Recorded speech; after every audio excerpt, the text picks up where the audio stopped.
జై హింద్, జై భారత్.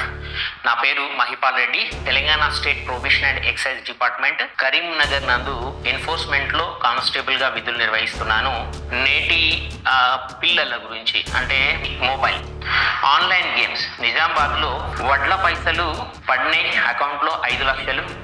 బాబు ninth class అబ్బాయి ఆన్లైన్ లో బెట్టింగ్ చేయడం వల్ల 5 లక్షల రూపాయల్ని కోల్పోయినాక నాన్న ఇంటికి వస్తే తిడతాడో కొడతాడో అనే భయంతో పురుగుల మందు దాగి ఆత్మహత్య చేసుకున్న సంఘటన చాలా బాధాకరమైనది. ఏ కన్ను చూడదనా నీ విచ్చల విడిమిడిసి పాటు, ఏ చెయ్యి ఆపదనా తప్పటడుగే నీ అలవాటు. అదృశ్య దృష్టిగా సకల సృష్టిని గమనిస్తున్నది లెక్క గట్టి. ఎంత బతుకు నీదెంత బతుకువో గుప్పెడు మెతుకుల కడుపు కొరకు ఎన్నాటలు వేటలు అవసరమ్మా మనుజా. కోరికొని తెచ్చుకో మాకు కర్మ, దాన్ని విడిపించుకోలేదు జన్మ. అన్వేష్ బ్రదర్, అందరికి ఒక పెద్ద డౌట్ ఉంది. అదేంటంటే మీరు నాకు ఎన్ని డబ్బులు ఇచ్చారని చెప్పి అడుగుతా ఉన్నారు. ఎన్ని డాలర్స్ ఇచ్చారు నాకు? ఫస్ట్ ఆఫ్ ఆల్ చైనాలో ఉండి ఇండియా గురించి చైనాకి ఇండియాకి వారలా పనిచేస్తుండే కుర్రోడు. సో సోషల్ కాస్ట్ నన్ను కూడా ఎక్కిపెట్టి దెంగే రోజులు ఉన్నాయి. ఈయన వీడియోలు చేసిండు, నన్ను ఎక్కడ వదలలేదు. తప్ప ఎవరిగా చేసినా వాదిస్తుడు చేస్తుడు వీడియో. వినోద్ అంటే నాకు కంటెంట్ క్రియేటర్ తప్ప నాకు శత్రువు కాదు. That's it. As a content క్రియేటర్గా రెస్పెక్ట్ అవ్వడం నా వృత్తి ధర్మం. ఆడు నన్ను తిట్టాడనో పొట్టాడో, నన్ను ఎన్నిసార్లు దింగేటోడో ఈ అబ్బాయి, ఎన్ని వీడియోలు చేశాడో నా మీద నెగిటివ్ వినోద్ అన్న. మరి నేను డబ్బులు ఇచ్చేటోడైతే నా మీద అందరూ బట్టలు చిప్పుకుంటా ఉన్నారు. మీరు పైసలు ఇస్తారంట, నాకు డాలర్లు వేస్తా ఉన్నారంట నా అకౌంట్ లో, కాబట్టి నేను మీకు సపోర్ట్ చేస్తా ఉన్నానంట. ఈ చైనాలో బెట్టింగ్ యాప్లు ఆడుకుంటూ బతుకుతున్నాడు. తక్కువ శాలరీ అనుకున్నావరా? అవలా పూకు నా కొరకలారా. చైనాలో శాలరీ ఎంత తెలుసా అన్నది? అవలా నా కొరకలారా. ఒక మనిషిని అనేటప్పుడు అరే మీరు ఇప్పుడు నువ్వు బెట్టింగ్ యాప్లు ఆడుకుని బతుకుతే గానీ, నీకు ప్రమోట్ చేస్తే గానీ నీకు జనం దేరదు. నువ్వు ల్యాప్టాప్లు గట్ట అన్న చైనా కంపెనీలో ఎక్కడ చేస్తుందో తెలుసా? ఆ కంపెనీ వాల్యూ ఎంత, ఆ షిప్పింగ్ కంపెనీది ఎంత, డబ్బులు ఎంత వస్తాయి? అవలా పూకు నా కొరకలారా. మీరు చైనా వరకు జాబ్ అక్కర్లేదు, చైనాకి వెళ్ళడానికి ట్రై చేయండి. టూరిజం వీసా అప్లై చేసి చూడండి, మీకు అట్లా ఉంటది లేండి కమెంట్స్. అరే చైనా వరకు ముందు వీసా అప్లై చేయండి రా. ఈ చైనాలో జాబ్ తిరుగుడు వేరు, జాబ్ సంపాదించుడు వేరు. శనిదేవుడు ఒకసారి ఏమంటాడు తెలుసా, నేను జనాలను పీడిస్తాను ఎందుకో తెలుసా, వాళ్ళ కర్మలకి అని చెప్పి అంటాడు అనమాట. కర్మ అనేది ఎంత పెద్దదంటే దాన్ని మనము ఫేస్ చేయడం, హ్యాండిల్ చేయడం చాలా టఫ్. అది మనకి చుక్కలు చూపిస్తుంది అనమాట. పైన ఆకాశం చూపించి నేల నాకిచ్చేస్తుంది. ఆ సిచ్యువేషన్ వచ్చినప్పుడు మనం ఏం చేయాలో ఏం కథ మనకు అర్థం కాదు. First of all we will be in lot of trouble. తెలుసా, karma is very very dangerous. It's going to hit back. మరి చాలా మందిని చూసాము, ఎంతో పైకి ఎగిరి ఒక్కసారి డపాలన్న భూమి మీద పడ్డాక వాడు ఏం చేయాలో అర్థం కాదు, పాతాళానికి వెళ్ళిపోతాడు వాడు. ఎందుకంటే కర్మ. గురించి, ఫేమ్ గురించి, సబ్స్క్రైబర్ల గురించి, దాని గురించి నేను ఎప్పుడు వెంపర్లలో యూట్యూబ్ లో నేను ఎప్పుడన్నా చెప్పడానికి మంచి చెప్పడానికి ట్రై చేస్తాను, కానీ ఎవరిని చెడు కోరుకోలేదు నేను ఇప్పటి వరకు. నేను యూట్యూబ్ లో చాలా మంది అంటారు నన్ను, నువ్వు ప్రమోట్ చేయలేదా, నీకు రాలేదు ఆఫర్లు అని చెప్పేసి అంటారు. నాకు చాలా వచ్చిన యాడ్స్ అటండి ఆఫర్ చేయడానికి, కానీ ఎప్పుడు చేయలేదు. ఎందుకంటే ఎథిక్స్, కొన్ని మోరల్స్ ఉంటాయి కదా సొసైటీకి చెప్పాల్సిన కొన్ని మోరల్స్ ఉంటాయి కదా. ఒక ఎగ్జాంపుల్ లాగా మనం నిలబడ్డప్పుడు, యాక్చువల్లీ మనం ఒక 1000 మంది చూస్తున్నప్పుడు మనం వాళ్ళకి మంచి చేయాలి కానీ వాళ్ళని చెడు కోరుకోవద్దు కదా. మనసులో ఒకటి పెట్టుకొని బయటికి ఒక ముఖం చూపిస్తూ నవ్వుతూ మాట్లాడుతున్నప్పుడు మీరు నవ్వుతారు చూడండి, అది తప్పబ్బా. వాడు సోషల్ బిహేవియర్ ఏంటి, వాడు వెనకాల ఉన్న కన్నింగ్నెస్, ఫాక్స్ ఎట్లా ఉంటుందో ఏం సంగతి చూసి మీరు తెలుసుకోవాలి కదా. మీరు చిన్నపిల్లలు, నాకు తెలుసు. మీరు నన్ను పర్సనల్ గా టార్గెట్ చేసాడు, నా ఫ్యామిలీని తిట్టడము అన్ని, అది ఓకే. సోషల్ మీడియాలో వచ్చినప్పుడు అవన్నీ యాక్సెప్ట్ చేయాల్సింది. ఎందుకంటే మనం ఒక 1000 మందికి మనం చెప్తున్నప్పుడు దాంట్లో మనకు 100 మంది నచ్చరు, 100 మందికి నేను నచ్చకపోవచ్చు, కానీ ఇంకా మిగతా 900 మందికి అయితే నచ్చుతాను కదా. వాళ్ళు చెప్పేది అర్థమవుతుంది కదా. వాళ్ళు పోయి అట్లీస్ట్ ఒక 10 మందికి చెప్తారు కదా, అరే ఇట్లా ఉందిరా సిచ్యువేషన్, మనకు కొంచెం కేర్ఫుల్ గా ఉండాలని చెప్పి కదా నా బాధ అంతా. యంగ్స్టర్స్ గురించే కదా నా బాధ అంతా. మన సొసైటీ, మన దేశం బాగుపడాలంటే youngsters should be like a strong pillars to the society. ఇట్లాంటి ట్రాప్ పడకండి అబ్బా.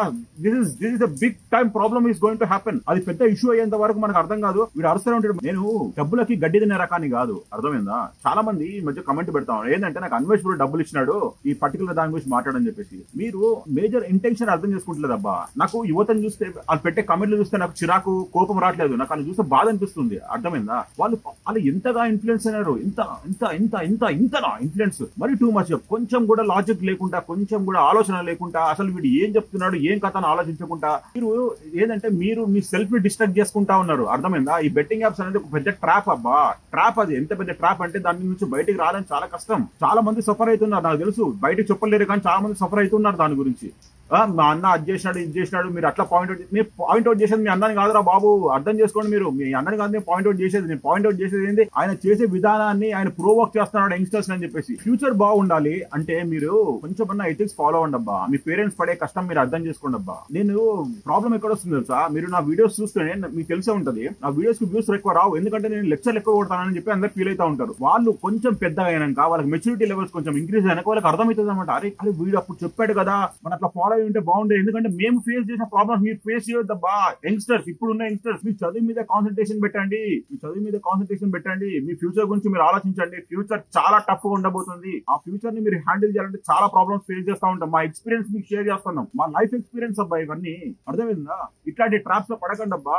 ఐఫోన్ల గురించి, కేటీఎం బైక్ల గురించి పోదు. మీరు స్వయం కృషితో సంపాదించడానికి ట్రై చేయండి. మీ పేరెంట్స్ మిమ్మల్ని ఎంత సుఖంగా పెడుతున్నారు మీకు తెలుసు కదా, వాళ్ళు ఎంత కష్టపడుతున్నారు మీకు తెలుసు కదా. ఒక్కసారి మీ ఫాదర్ ని కూర్చొని ఒక 5 నిమిషాలు అడగండి, నాన్న నువ్వు మా కాలేజ్ ఫీజు ఎట్లా కడుతున్నావు, అసలు నీకు ఎట్లా వస్తుంది అని చెప్పేసి అడిగితే అప్పుడు నేను చెప్తాను నా కష్టాలన్నీ ఏంటో. ఆయన ఎంత కష్టపడి వస్తున్నాడు తెలుసా మీ ఇంటికి. కొంచెం కామన్ సెన్స్ ఇచ్చండి అబ్బా. వీడు మిమ్మల్ని మెల్లిమెల్లిగా హనీ ట్రాప్ లో దించుతున్నాడు. He's addicting you. నన్ను చాలా మంది అంటారు, ఏంది భయ్యా నువ్వు చాలా సోషల్ రెస్పాన్సిబిలిటీ తీసుకొని మాట్లాడతావు అని చెప్పేసి. ఎట్లా ఈ పర్టికులర్ పాయింట్ గురించి ఎందుకు మాట్లాడుతున్నావు అంటే, మీరు ఒకసారి నా ప్రీవియస్ హిస్టరీస్ వీడియోస్ చూడండి అబ్బా. నేను ప్రతి ఒక్క పాయింట్ గురించి మాట్లాడినాను. నేను డ్రగ్స్ గురించి మాట్లాడినాను, ఆడపిల్లల మీద జరిగే అన్యాయం గురించి మాట్లాడాను, సోషల్ రెస్పాన్సిబిలిటీ గురించి తీసుకొని మాట్లాడిన అబ్బా. ప్రతి ఒక్క పాయింట్ లో ఏ పాయింట్ వచ్చినా కానీ హైలైట్ చేస్తూ మాట్లాడుతూ పోతూనే ఉన్నాను దాని గురించి. అయినా కానీ మీరు ఇంత దిగజారిపోయి డబ్బులు కకృతి పడుతున్నాం అదే చెప్పి. నేను డబ్బుకి గడ్డి తినటం కాదు, నేను అర్థమైందా. నాకు వచ్చే సాలరీకి ఐఎమ్ వెరీ హ్యాపీ. యూట్యూబ్ లో వీడియోస్ నేను ఎందుకు పెడతాను, వీడియోస్ చేసి పెడతాను ఎందుకు పెడతాను చెప్పండి. సోషల్ అవేర్నెస్ తీసుకురావడానికి కదా. నేను పాలిటిక్స్ ఇష్యూస్ గురించి చాలా మాట్లాడతాను, సొసైటీలో జరిగే ఇష్యూస్ గురించి చాలా మాట్లాడతాను. దాంతో పాటు యాక్చువల్లీ ఏంటంటే ప్రతి దానికి ఇట్లా చెప్తూ పోతే ఇది కూడా నా న్యూస్ ఛానల్ లాగా అయిపోతాను. న్యూస్ ఛానల్ తెలుసుకోలేదు కదా. I want to attract youngsters అంటే వాళ్ళు ఏంది, మనం దేశానికి వెన్నెముక. They are strong backbone for the country. మరి కంట్రీ డిస్ట్రాయ్ కావడానికి యంగ్స్టర్స్ ని ఒక రకంగా టార్చర్ చేస్తాం. మీన్స్ యాక్చువల్లీ ఇట్లాంటి బెట్టింగ్ యాప్స్ లాంటి సైకిల్ లో దింపారనుకోండి, ఆటోమేటిక్ గా లైఫ్ స్పాయిల్ అయిపోతుంది. వాళ్ళకి తెలుసు, వేరే కంట్రీస్ తెలుసు. కాబట్టి వాళ్ళు ఇట్లా మనల్ని అటాక్ చేయడానికి ట్రై చేస్తున్నారు, ఫిజికల్ గా అటాక్ చేయలేక. They are making our mental status into wrong situation. అది అర్థం చేసుకోండి అబ్బా ప్లీజ్. నేను చెప్పేది మీ గురించి, మీ మంచి గురించి, మీ ఫ్యూచర్ గురించి, మీ ఫ్యామిలీస్ గురించి నేను చెప్తా ఉన్నా. అర్థమైందా? వీడు అరుస్తూ ఉంటాడు, చెప్తా ఉంటాడు, అదంటాడు ఇదంటాడు అని చెప్పేసి అంటారు. No friends, please try to understand. మీరు నాకు కామెంట్స్ పెట్టారు, నన్ను అంతగానో తిట్టారు, అది ఇది అని చెప్పేసి మాట్లాడుతూ ఉన్నారు. నేను పర్టికులర్ గా ఎవరి గురించి నేను మాట్లాడతలేదు. I'm not talking about the topic. ఆయన అట్లా అన్నాడు, వాళ్ళ అమ్మని తిట్టాడు, నువ్వేం మాట్లాడవా అని చెప్పేసి నేను దాంట్లో గురించి పాయింట్అవుట్ చేసి మాట్లాడినా కదా. మాట్లాడి చెప్పినా కదా క్లియర్ గా, ఎందుకు అట్లా వాళ్ళ ఫ్యామిలీస్ టార్గెట్ చేసి మాట్లాడుతున్నావు అని చెప్పేసి చెప్పినా కదా. కొంచెం సోషల్ అవేర్నెస్ తెచ్చుకోండి అబ్బా. పెద్ద రాంగ్ ట్రాక్ అది. దాంట్లో చూస్తుంటే అబ్బా ట్రస్ట్ మీ, ఆ పిల్లల ఫోటోస్ చూస్తుంటే నాకు గాలి కలుగుతుంది. అలాగే మీసాలు కూడా చక్కగా రాలేదు. చిన్న పిల్లలు అబ్బా, వాళ్ళు 18, 19, 17 years పిల్లలు. వాళ్ళ మెచ్యూరిటీ లెవెల్స్ ఎట్లుంటాయి? వాళ్ళ ఎడ్యుకేషన్ మీద కాన్సన్ట్రేట్ చేయాలా, లేకుంటే బెట్టింగ్ యాప్స్ మీద కాన్సన్ట్రేట్ చేయాలా? ఫ్రీగా డబ్బులు ఎప్పుడు రావబ్బా, అది గుర్తుపెట్టుకోండి. ఫ్రీగా డబ్బులు ఎప్పుడు రావు. You should work hard to earn money. ఫ్రీగా డబ్బులు రావాలంటే ఇట్లాంటి స్కామ్లే చేయాల్సి వస్తుంది అనమాట. అంటే వాళ్ళని ప్రోవోక్ చేయాలి. మీరు ఆడండి. మీరు కొంచెం లాజిక్ తో ఆలోచించారు కదా. అరే మనోడు మన 500 రూపీస్ మనకి ఎందుకు ఇస్తున్నాడు, టెలిగ్రామ్ ఎందుకు రమ్మంటున్నాడు అని చెప్పి ఆలోచించారా కొంచెమన్నా? లాజికల్ గా మనకి ఐఫోన్ ఎందుకు ఆఫర్ చేస్తా ఉన్నాడు అని చెప్పి ఆలోచించారా కొంచెమన్నా? కేటీఎం బైక్స్ ఎందుకు ఇస్తారు? అరే that is a big trap friends. అయినా మీకు సైకలాజికల్ గా మిమ్మల్ని ఒక ట్రాప్ లో దించుతున్నాడు స్లోగా. మీరు అనుకోవచ్చు, అయ్యా 500 రూపీసే కదా అని చెప్పేసి అనుకుంటే అది 500 రూపీస్ తో ఎండ్ అవ్వదు. It is going to take drastic step. అది మీ ఫ్యూచర్ డెఫినెట్లీ ఎఫెక్ట్ చేస్తుంది. యంగ్స్టర్స్ చెప్తున్నాను ఎస్పెషల్లీ. అర్థమైందా? మీ మమ్మీ వాళ్ళు ఒక్కసారి మీ పేరెంట్స్ కూర్చొని మాట్లాడండి అబ్బా. వాళ్ళు ఎంత కష్టాలు పడుతున్నారు, ఏం సంగతి ఒక్కసారి మాట్లాడండి, తెలుస్తుంది మీకు వాళ్ళ బాధలు ఏంటో. ప్లీజ్ నా కైండ్ రిక్వెస్ట్ చేయండి. మీ ఫ్యామిలీస్ గురించి మీరు ఆలోచించండి. మీరు కామెంట్స్ పెట్టినారు, అది చేస్తున్నారు, ఇది చేస్తున్నారు, ఓకే, ఐ డు అండర్స్టాండ్. ఎందుకంటే సోషల్ మీడియాలో ఒకసారి వచ్చిన తర్వాత మనం అందరికి నచ్చాలని అయితే ఉండదు. అర్థమైందా? సోషల్ మీడియాలో అందరు నచ్చాలని ఉండదు. దాంట్లో 100 మందిలో అట్లీస్ట్ ఒక్క 50 మంది అన్న రియలైజ్ అవుతారని చెప్పేసి మా కోరిక ఉంటుంది. మంచి చెప్పేవాడికి ఎస్పెషల్లీ, చెడు చెప్పేవాడికి కాదు. చెడు చెప్పేవాడికి అందరికి నచ్చుతారు. ఎందుకు నచ్చుతారు అంటే వాడు he's giving some kind of pressure to you. వాడు ప్రెషర్ చేసి మిమ్మల్ని పెంచుతా ఉన్నాడు, పైకి లేపుతా ఉన్నాడు. అంతేకాని దాని వెనుక ఉన్న కాన్సిక్వెన్సెస్ మీరు అర్థం చేసుకోవట్లేదు. ఫ్యూచర్ లో ఏమవుతుందా అని చెప్పేసి.